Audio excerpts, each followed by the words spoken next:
മഹാശിലായുഗ കാലത്തെ അവശേഷിപ്പുകളായ ചിന്നക്കനാൽ, മുട്ടുകാട്ടിലെ മുനിയറകൾ സംരക്ഷിക്കുന്നതിനും മലമുകളിലെ ടൂറിസം സാധ്യതകൾ പ്രയോജനപ്പെടുത്തുന്നതിനും തയ്യാറെടുത്ത ചിന്നക്കനാൽ ഗ്രാമപഞ്ചായത്ത് ടൂറിസം പദ്ധതി നടപ്പാക്കുന്നതുമായി ബന്ധപ്പെട്ട പ്രപ്പോസൽ തയ്യാറാക്കി ഗ്രാമപഞ്ചായത്ത് DTPCക്ക് കൈമാറി.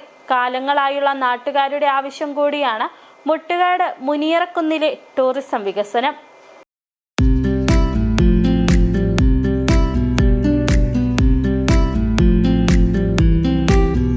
ഹൈറേഞ്ചിന്റെ കുട്ടനാടെന്നറിയപ്പെടുന്ന മുട്ടുകാട് പാടശേഖരത്തിന്റെ ഒരു വശത്തായി ഉയർന്നു നിൽക്കുന്ന പശ്ചിമഘട്ട മലനിരകളുടെ ഭാഗമായ മുട്ടുകാട് മുകൾ വശത്തായാണ് മലമുകളിൽ മഹാശിലായുഗത്തിന്റെ അവശേഷിപ്പുകളായ മുനിയറകൾ സ്ഥിതി ചെയ്യുന്നത്. നിരവധിയായ മുനിയറകൾ ഇവിടെ ഉണ്ടെങ്കിലും ഇവ സംരക്ഷിക്കുന്നതിന് നടപടി ഉണ്ടായിരുന്നില്ല.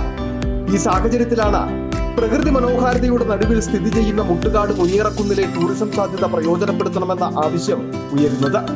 തുടർന്നാണ് നടപടികളുമായി പഞ്ചായത്ത് രംഗത്തെത്തിയതും. ടൂറിസം പദ്ധതി നടപ്പിലാക്കുന്നതുമായി ബന്ധപ്പെട്ടുള്ള പ്രപ്പോസലും ഗ്രാമപഞ്ചായത്ത് DTPCക്ക് നൽകി കഴിഞ്ഞു.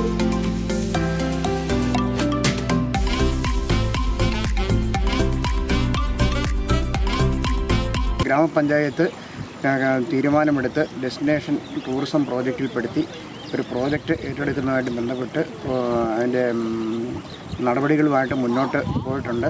അത് തീരുമാനമെടുത്ത് DTPCക്ക് കൊടുത്തിട്ടുണ്ട്. DTPC അത് അംഗീകരിച്ച് സർക്കാരിൽ പോയി അതിനാവശ്യമായ ഫണ്ട് വകയിരുത്തുന്നതിലേക്ക് കളക്ടറുടെ മുമ്പിൽ എത്തിയിട്ടുണ്ട്. അതിൻ്റെ കാര്യങ്ങളെല്ലാം മുട്ടുകാട് പാടശേഖരത്തിന്റെ മനോഹരമായ കാഴ്ചയും ഒപ്പം കോടമഞ്ഞും വീശിയടിക്കുന്ന കാറ്റും ഇവിടുത്തെ പ്രത്യേകതയാണ്. അധികൃതരുടെ ശ്രദ്ധ ഇവിടേക്ക് എത്താത്തതിനാൽ മേഖല സാമൂഹ്യ വിരുദ്ധന്മാരുടെ താവളവുമായി മാറിയിരുന്നു. ഈ സാഹചര്യത്തിൽ കൂടിയാണ് പഞ്ചായത്തിന്റെ ഇടപെടൽ ഉണ്ടായിരിക്കുന്നത്. പദ്ധതി നടപ്പിലായാൽ ഉൾഗ്രാമ പ്രദേശമായ മുട്ടുകാടിന്റെ സമഗ്രമായ വികസനത്തിനും ഇത് വഴിതെളിക്കും. City vision, Chinnakanal.